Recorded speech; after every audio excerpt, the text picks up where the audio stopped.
Un hombre sale de su casa, va rumbo al trabajo. Va tarde.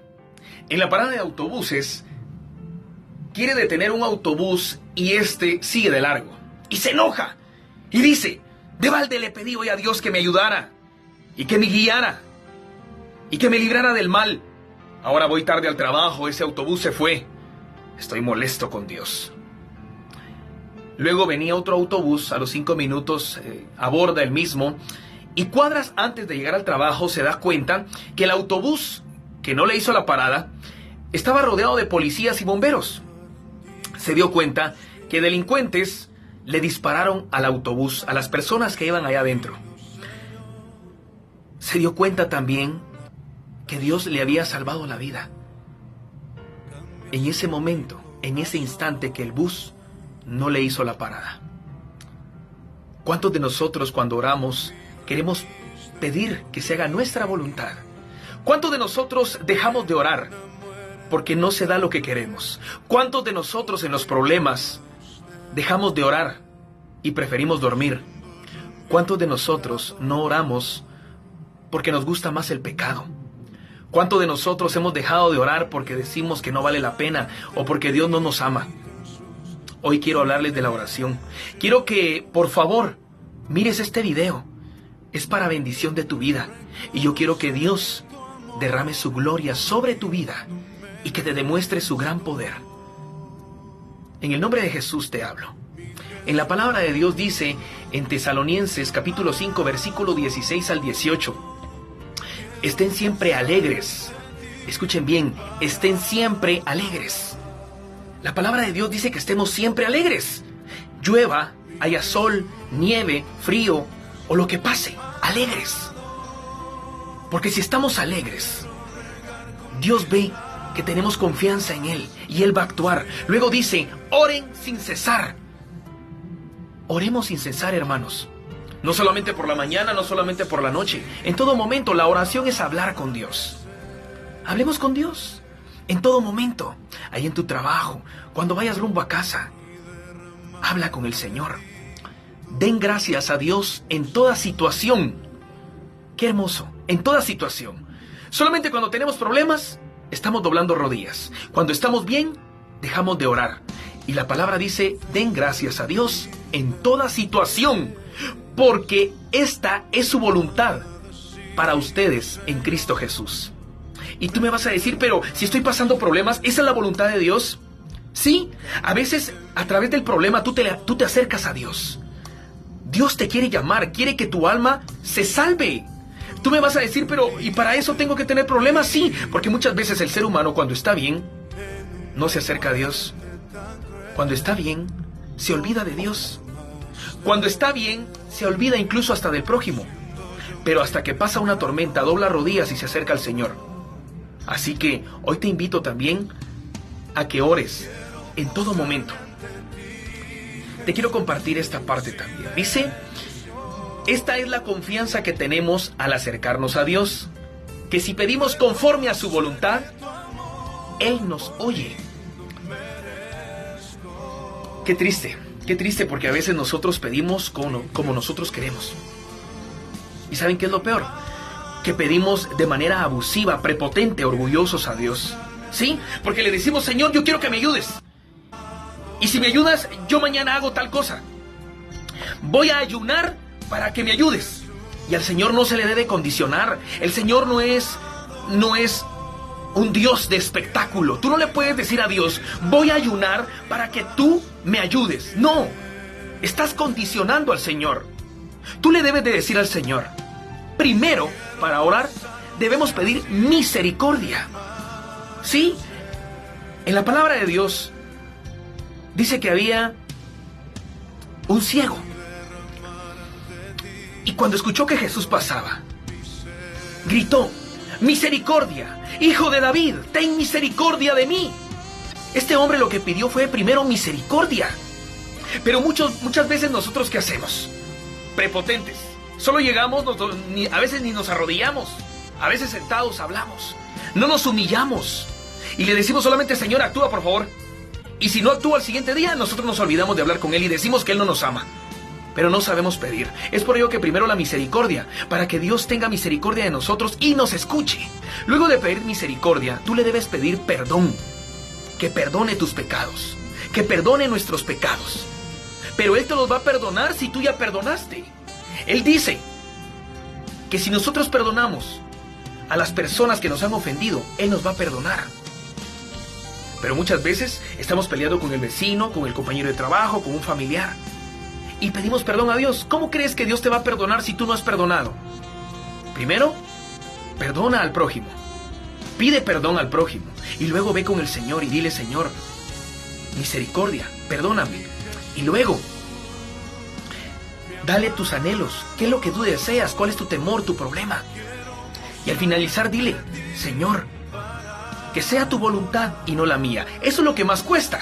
Porque, por ejemplo, es un ejemplo. Si yo quiero un carro y le digo al Señor: yo quiero que me des el carro porque eso es lo que yo deseo y eso quiero yo. Pero lo que no le decimos es que se haga su voluntad.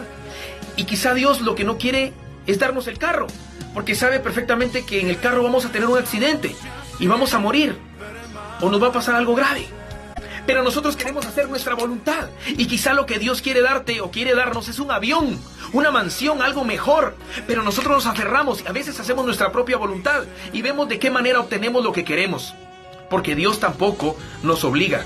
El Señor no obliga a nadie a que creas en Él, a que se haga la voluntad de Él. No, el Señor es amor, y el mismo amor hace que Él venga y no te obligue a hacer lo que Él quiere. Pero si tú te sometes a la ley de Él y haces su voluntad y le dices: Señor, que se haga tu voluntad y no la mía, verás la gloria de Él en tu vida. Ya casi para finalizar, quiero que analicemos, que profundicemos, no de manera literal, sino que de manera espiritual, que escudriñemos. Dice en Mateo capítulo 6, versículo 6, dice: pero tú, cuando ores, entra en tu aposento, y cuando hayas cerrado la puerta, ora a tu Padre que está en secreto, y tu Padre que ve en lo secreto te recompensará. Aquí no hablamos de una puerta de la casa, no hablamos de una puerta de nuestro hogar. Aquí hablamos de la puerta que hemos abierto. Por ejemplo, a mí me gusta, y renuncio a esto, a mí me gusta el chisme. Y puse en mal a una persona, a un compañero de trabajo, a algún familiar. Y por ese chisme que yo levanté, por esa calumnia, hay problemas, hay dificultades en el ambiente de mi vida. Entonces yo voy con el Señor y digo: Señor, perdóname lo que he hecho. Pero sigo en el chisme. No he cerrado esa puerta. Yo tengo que cerrar la puerta del chisme, tengo que cerrar la puerta del alcohol, tengo que cerrar la puerta de la pornografía, tengo que cerrar la puerta de la infidelidad, tengo que cerrar las puertas que están provocando pecado y problemas en mi vida. Por ello dice: y cuando hayas cerrado la puerta, ora a tu Padre que está en secreto, y tu Padre que ve en lo secreto te recompensará. Así que las puertas que muchas veces abrimos, el chisme, las drogas, el alcohol, tú quieres dejar tomar alguna droga, quieres dejar quizá el vicio del cigarro, quieres dejar de ver pornografía, quieres dejar de hacer alguna cosa mala, entonces cierra esa puerta. Dile al Señor: yo cierro esa puerta. Y cerrar la puerta indica no relacionarme con personas que me induzcan a hacer eso. Cerrar la puerta también indica que debemos de orar en todo momento. Cerrar la puerta indica que también tenemos que poner de nuestra voluntad. Cerrar la puerta quiere decir también no acercarme al pecado. Si sé que allí en ese lugar yo voy a pecar, entonces no me acerco. Eso es cerrar la puerta.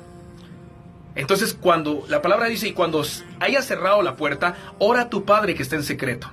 Cuando dice que es en secreto, quiere decir que debemos abrir nuestro corazón. Cuando tú cuentas un secreto, quiere decir que nadie más lo sabe. Cuando tú le cuentas en secreto al Señor, es que nadie lo sabe. Tú le debes de decir tu pecado. Señor, yo pequé de esta manera, así, así y así. No le escondas nada al Señor. Él todo lo sabe. Él sabe lo que tú necesitas. Él sabe lo que tú has hecho. Pero la palabra del Señor dice también, pongámonos a cuentas. Dime qué pasa. ¿Sí? Al Señor le gusta la sinceridad, que nosotros nos humillemos. Pero muchos de nosotros, ¿qué hacemos? Señor, discúlpame. Cometí un pecado, no fue mi intención. Y sabemos perfectamente que sí fue nuestra intención. Sabemos perfectamente que sí fue nuestra decisión. Pero cuando nosotros aceptamos nuestro error, nos humillamos y somos sinceros, el Señor nos perdona. Pero recuerda también de perdonar al prójimo. A la persona que te ofendió, perdónala. Y también pide perdón. Y para finalizar, dice, en Juan, capítulo 20, versículo 19, siempre hablando de cerrar puertas, dice, cuando llegó la noche de aquel mismo día, el primero de la semana, estando las puertas cerradas en el lugar donde los discípulos estaban reunidos por miedo de los judíos. Dice que las puertas estaban cerradas. Ahí habla de las puertas quizá de una casa, pero espiritualmente hablando, las puertas malvadas o las puertas que pueden provocar pecado estaban cerradas con los discípulos, porque ellos conocían el poder de Dios. Ellos reconocían también que Dios es el Dios verdadero. Es por ello que ellos tenían cerradas las puertas al pecado en ese momento. Y dice, reunidos por miedo de los judíos. Los judíos representan al malvado, al diablo, que nos hace cometer pecados. Entonces en ese lugar estaban cerradas las puertas por miedo del demonio o de los judíos. En este caso es el enemigo. Vino Jesús y puesto en medio les dijo, paz a vosotros. Esto quiere decir que cuando cerramos las puertas al pecado, Dios se coloca en medio de nosotros y nos dice, paz te doy. Y la paz de Dios es el gozo que no se puede comprar con nada. Y sobre todo, el gozo del Señor es nuestra fortaleza. Y si tú quieres tener la paz de Dios, entonces cierra las puertas que te están llevando al pecado. Te recuerdo, cerrando la puerta, obtendrás la paz de Dios. Obteniendo la paz de Dios tendrás gozo y alegría, bendiciones y muchas cosas más. Así que adelante y gracias por ver este video. Que Dios me los bendiga y por favor, recuerden, sean sinceros, honestos con el Señor cuando oren, porque Él todo lo sabe, todo lo ve, todo lo escucha. Él sabe lo que tú necesitas, pero Él quiere que tú también seas sincero, te humilles, para que Él te enaltezca, te levante y te fortalezca. Les mando un fuerte abrazo. Su amigo Leandro Rivas, el profe.